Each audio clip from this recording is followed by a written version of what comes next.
What do we need to look for and ensure when we are purchasing a ready-made print? The truth is, it's not just one thing, it's not just two things. There are a list of things that I recommend you look out for when you are purchasing a print from a print studio. Of course, the first one is the license, terms, and usage rights. A lot of design studios will grant you exclusive textile design access for an indefinite time period, and that's always going to be the most lucrative option for your brand. So exclusive use means that you as the brand can use the print and no other brands can purchase or use that print. I know several print and textile designers that only allow 5 years of exclusive textile design use, and then you may have to circle back and repay a fee. There's also a whole bunch of other T's and C's that you should be looking out for. Do you have to credit them, and can you use it across other products? And you really want to make sure that you're both on the same page when it comes to little details like that. You want to also make sure that when we are purchasing a print, the license terms fit what you're wanting to use it for. So is it a personal license? Is it a commercial license? And are there a capped number of units? Most design studios won't cap what you can use it on and how many items you can use it on. It's really important to make sure there's no fine print around that either. The next thing I think is really important to look out for is working files.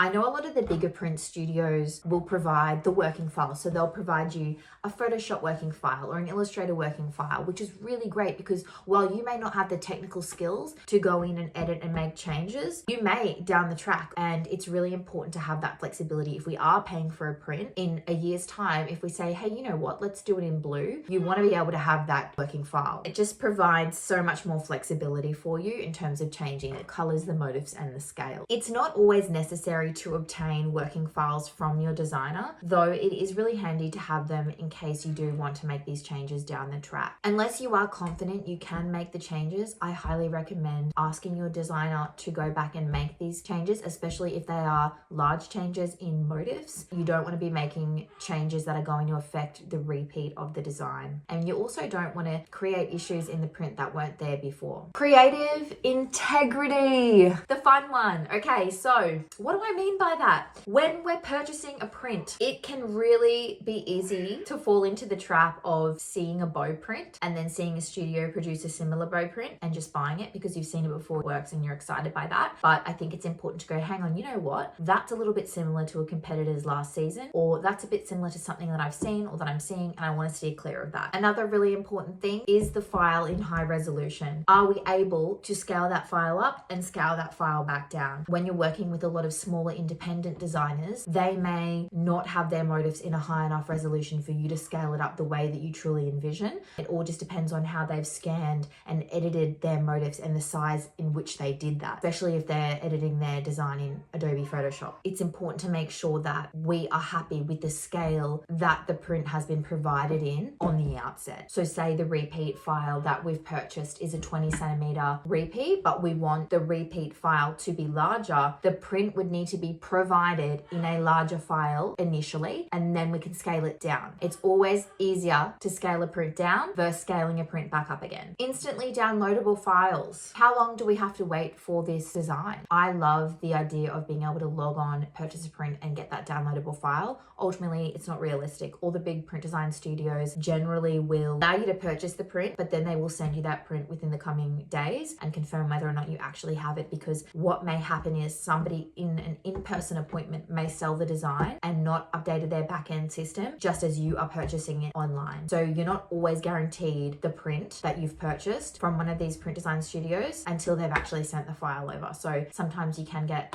your hopes down when these things happen. Next one, previous established clients. This seems like a really basic one, but it's really important that we're looking out for, has my designer worked for brands in my niche or in a similar niche? They got experience in-house working for other brands, or are they an artist that's just trying to have a go at being a designer? What is the extent of their experience? Testimonials or a commercial portfolio are essential in deciding whether or not this designer is right for you. Last but not least, is our design in repeat?